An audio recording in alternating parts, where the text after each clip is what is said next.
Grazie e buonasera a tutti, sono lieto di essere qui questa sera e ringrazio chi mi ha invitato nella persona del Presidente Alberto Rui, ringrazio chi mi ha presieduto e dico che come responsabile dell'Ufficio Arte Sacra sono contento di essere qui ad espletare parte di quello che è il nostro impegno a livello diocesano. L'Ufficio Arte Sacra Beni Culturali ha prima di tutto il compito della tutela, ha il compito della valorizzazione, ha il compito del restauro di quelli che sono gli edifici di culto che sono all'interno del territorio della Chiesa che è in Vittorio Veneto. In modo particolare noi abbiamo questo compito particolare, cioè quello della tutela, quello dell'attenzione, quello della ricerca del dialogo con il territorio e ovviamente con le istituzioni, vedi soprintendenza, vedi architetti, vedi eccetera.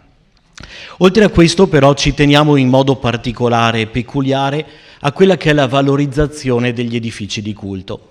Spesso infatti c'è questo rischio che gli edifici di culto vengano restaurati, sistemati, abbelliti, magari ammodernizzati anche, però rimangano delle mere cose estetiche.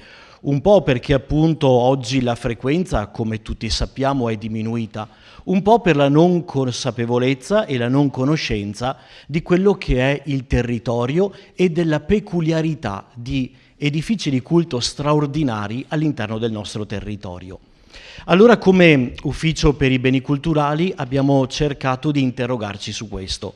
Come facciamo a far conoscere edifici di culto? Come facciamo a far conoscere queste chiesette straordinarie che costellano il territorio di cui facciamo parte?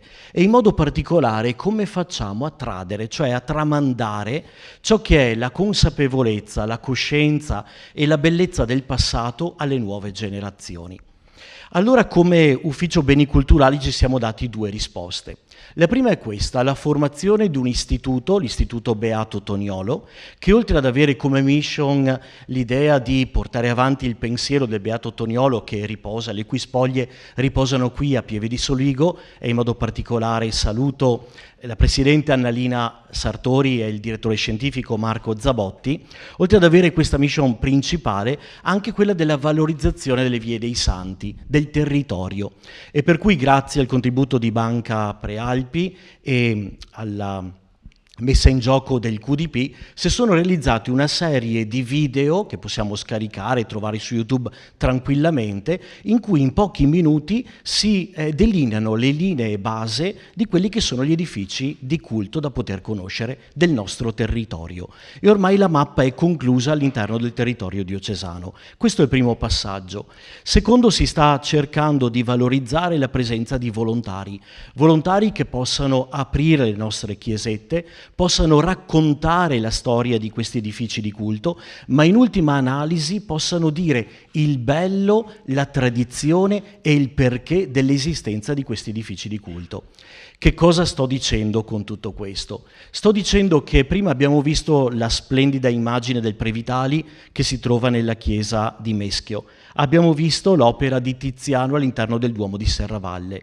Non è sufficiente che noi, quando andiamo a vedere il Duomo di Serravalle e contempliamo quella bella immagine della Vergine del Tiziano, ci raccontiamo e ci venga raccontata la storia del Tiziano e quelli che sono gli aspetti di natura iconografica della pala, ma abbiamo bisogno di trasmettere l'iconologia di quella pala. E quindi i nostri volontari, che stiamo formando, Istituto Toniolo, Ufficio Arte Sacra, volontari ancora esperti d'arte formati dalla diocesi, hanno proprio questa attenzione, cioè quella di dire perché c'è l'Assunta all'interno di questa chiesa, perché Tiziano ha dipinto Sant'Andrea piuttosto che San Pietro, perché questi sono gli elementi caratterizzanti di questi santi, cioè entrare nel vivo della tradizione del territorio e del perché un territorio ha risposto a se stesso, ai bisogni, con questa particolare modalità e con queste scelte, date ovviamente dalla commissione al pittore, all'artista di turno.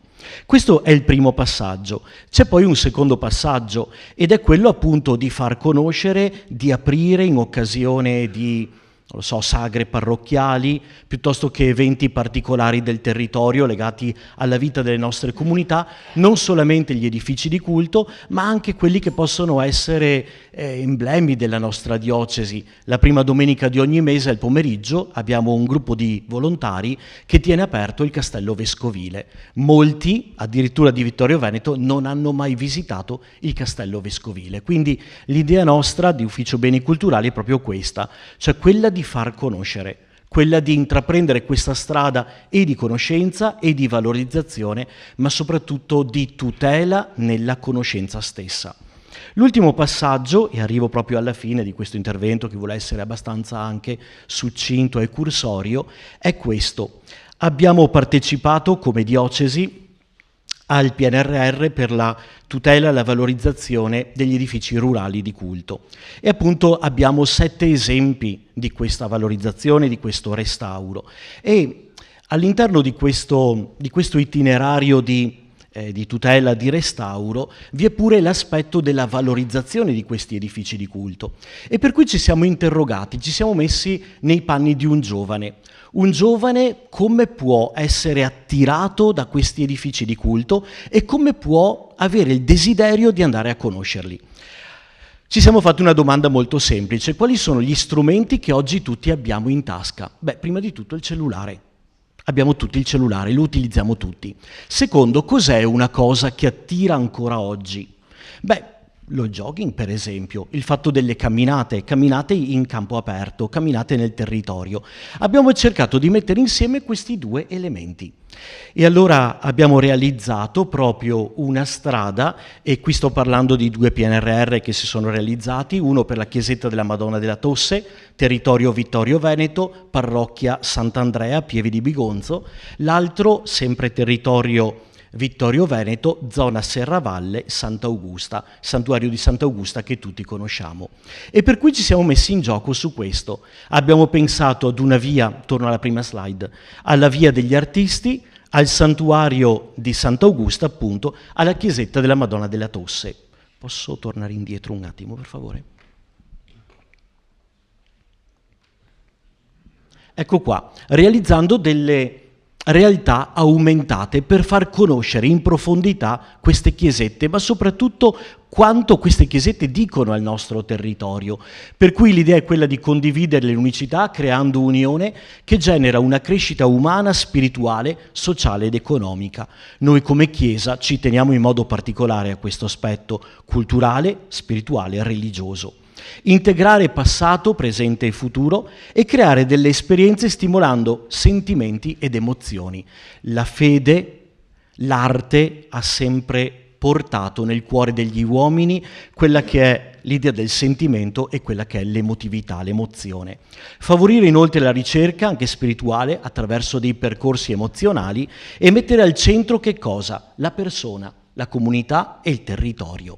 Abbiamo quindi desiderato creare delle mappe e delle cartoline interattive che abbiano il gusto proprio dello fatto in casa, da poter seguire come una mappa di chi cammina in montagna. Vedete, la grandezza è proprio questa, cerco proprio di mostrarvela. C'è un territorio che è stato acquerellato, quindi c'è anche la bellezza dell'opera, no, di questa cartina. Ci sono i siti all'interno di questa cartina, di questo foglio, che poi corrispondono ovviamente a determinate chiese. Quindi uno dice la domenica pomeriggio posso comincio, non lo so, da Cison di Valmarino, sto pensando per esempio a Casagrande, oppure vado a Pieve di Soligo, Duomo di Pieve di Soligo, Rupolo, oppure posso fare anche altri esempi e quindi avere in questa maniera la possibilità di un territorio segnato e un territorio che può essere non solamente visitato ma anche visualizzato in maniera profonda. Ci sono inoltre, oltre a queste mappe, anche delle cartoline che sono state realizzate. Faccio vedere velocemente, ecco, le vie degli artisti, quelle di cui parlavo prima. L'idea è proprio questa, cioè la valorizzazione degli artisti del nostro territorio, coloro che ovviamente hanno lavorato per la trasmissione dell'arte sacra. Esempio virtuoso, Sant'Augusta, Vittorio Veneto. Ecco qua abbiamo realizzato per cui questa cartina in cui si vede appunto il monte di Sant'Augusta, l'itinerario che parte dal Duomo di Serravalle e sale appunto fino al santuario, territorio caratterizzato fin dal 1630 e costellato da 7 chiesette che richiamano le basiliche romane. Quindi siamo tra l'altro nell'anno giubilare e per cui andare a Roma per visitare le 7 chiese è la possibilità di lucrare l'indulgenza, ma per chi non lo poteva fare in passato, la diocesi fin dal 1630 si era industriata per avere la possibilità di viverlo qui, questo itinerario di pellegrinaggio giubilare. E per cui noi proprio alla fine del mese di aprile inaugureremo, oltre a questa possibilità di cartine, di cartoline con QR code, poi vi farò vedere anche come funziona, inaugureremo questo itinerario per la valorizzazione di questo percorso giubilare che tocca le 7 chiesette. All'esterno di ogni chiesetta c'è la possibilità di avvicinare il cellulare e di capire la storia e il santo e perché c'è quel titolo della chiesetta e poi di arrivare alla fine al santuario. Quindi dal Duomo di Serravalle, Santa Maria Maggiore, fino appunto alla chiesetta di Sant'Elena, che vorrebbe essere appunto il parallelo della chiesa di Santa Croce in Gerusalemme romana. Vado avanti, stessa cosa abbiamo realizzato anche per la chiesetta della Madonna della Tosse, quella che vi citavo prima. Quindi stessa idea, cartina, non funziona più, sì, eccola qua, cartina, chiesetta della Madonna della Tosse, itinerario e poi ovviamente tutto quello che si può vedere all'interno di questa domenica pomeriggio, di questo sabato pomeriggio che abbiamo ipotizzato. Continuo. Come funziona questa cosa che ci siamo inventati, che abbiamo creato? Eccola qua, in maniera molto semplice. Si scarica l'applicazione inquadrando il QR code all'esterno delle chiesette, oppure sulle cartoline, oppure sulla mappa. All'interno della mappa ogni numeretto corrisponde all'immagine. C'è un po' fatica perché, ecco, grazie. Beh, insomma, corrisponde ecco ad un'immagine e ogni immagine ha un QR code. Per quello che vi dicevo prima, tutti abbiamo il cellulare, addirittura quando andiamo al ristorante ormai ordiniamo anche così, e per cui ecco, l'idea è proprio questa, no? Scarico e quindi inquadro, non c'è bisogno di registrazione, si va direttamente al sito. Si inquadrano le opere o le foto, tag, per visualizzare un brevissimo video emozionale che parla di quello che noi abbiamo inquadrato. Poi attraverso i bottoni presenti nel visore dell'applicazione si possono scoprire altri contenuti presenti all'interno del portale. Ovviamente questo è caratterizzato da un portale in cui ci sono tutte le opere al suo interno, raggiungibili attraverso quell'applicazione di cui vi parlavo prima. C'è una scheda per ogni artista che stiamo appunto completando per le vie degli artisti e di conseguenza appunto ci sono già dei video pronti per queste chiesette, Sant'Augusta, Madonna della Tosse. Siamo partiti proprio dalla valorizzazione di Sant'Augusta perché l'idea è proprio quella di lavorare all'interno di quest'anno giubilare. Apriremo quindi infatti a breve, nel mese di aprile, 2 mostre, una nel Duomo di Serravalle per quello che vi dicevo prima, una all'interno della Cattedrale di Vittorio Veneto che anch'essa è chiesa giubilare, per valorizzare le opere che sono al suo interno.